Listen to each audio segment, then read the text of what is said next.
বুধবার বীরভূম জেলার সাঁইথিয়া থানা এলাকায় তৃণমূল প্রার্থী শতাব্দী রায়ের সমর্থনে তৃণমূলের বাইক মিছিল থেকে বন্দুক উঁচিয়ে প্রচার চালানোয় বিতর্ক তৈরি হলো। এই ঘটনায় আতঙ্কিত হয়ে পড়েছে গ্রামের মানুষ। সূত্রের খবর, সাঁইথিয়া হরিশরা গ্রাম পঞ্চায়েতে শতাব্দী রায়ের সমর্থনে একটি বাইক মিছিল বের হয়।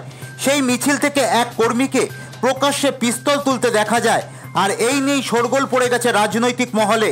এই ঘটনার নিন্দায় সরব হয়েছেন বিরোধীরা। বীরভূমের তৃণমূলের বাইক মিছিলে, শতাব্দী রায়ের বাইক মিছিলে একটা অস্ত্র উঁচিয়ে মিছিল করতে দেখা গিয়েছে, সেটা নিয়ে রিয়াকশনটা চাই। আসলে তৃণমূল কংগ্রেস একটা হিংসাশ্রয়ী দল, এটা আমরা শুরু থেকে বলছিলাম।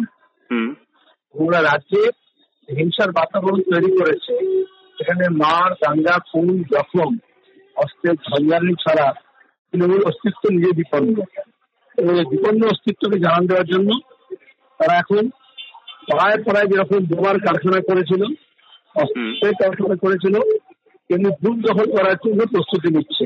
কারণ মানুষ একবার ভোট দিলে ওরা জানে বিজেপি তৃণমূল উভয় পরাস্ত হবে।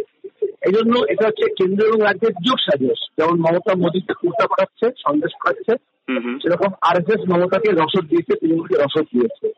এবং এখন বাঁচিয়ে রাখার জন্য এই নির্বাচনে যাতে পঞ্চায়েতের মতো পর্যবেসিত হয় গুন্ডা রাজে, সেই চেষ্টা হচ্ছে। কিছু মানুষ বিতশ্রদ্ধ, তারা এই কোনো অস্ত্রের ভেলকিতে আর কাছে নতজানু হবে না। আজকে সাঁইথিয়াতে তৃণমূলের প্রার্থী শতাব্দী রায়ের সমর্থনে বাইক মিছিল বেরিয়েছিল, সেখানে অপ্রকাশ্যে অস্ত্র উঁচিয়ে মিছিল করতে দেখা গেছিল। তো সেটা নিয়ে আপনার প্রতিক্রিয়াটা?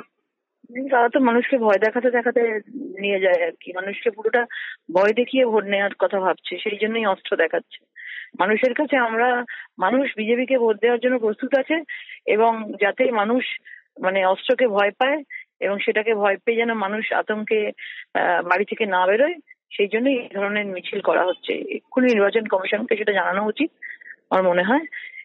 বিজেপির তরফ থেকে কি নির্বাচন কমিশনের দৃষ্টি আকর্ষণ করা হয়েছে বিষয়টা নিয়ে? নিশ্চয়ই করা হবে, কারণ এরকম ধরনের জিনিস তো চলতে পারে না।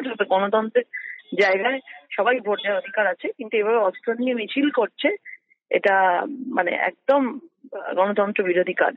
আচ্ছা, ইতিমধ্যে রাজ্যে কেন্দ্রীয় বাহিনী তো প্রথম থেকেই রয়েছে, বিশেষ পুলিশ পর্যবেক্ষক রয়েছেন, তা সত্ত্বেও তৃণমূলের বাইক মিছিলে প্রকাশ্যে অস্ত্র, তো এটা কিভাবে দেখছি? নির্বাচন কমিশনের ভূমিকাটা কোথায়? নির্বাচন কমিশনটা তারা মানে না, তারা নিজেরাই পর্যবেক্ষক, নিজেরাই সবকিছু। তারা ভাবতেই পারে না যে তারা ছাড়া আর কেউ আছে, এবং এই জন্যই মানুষ আস্তে আস্তে তাদের থেকে অনেক দূরে চলে গেছে।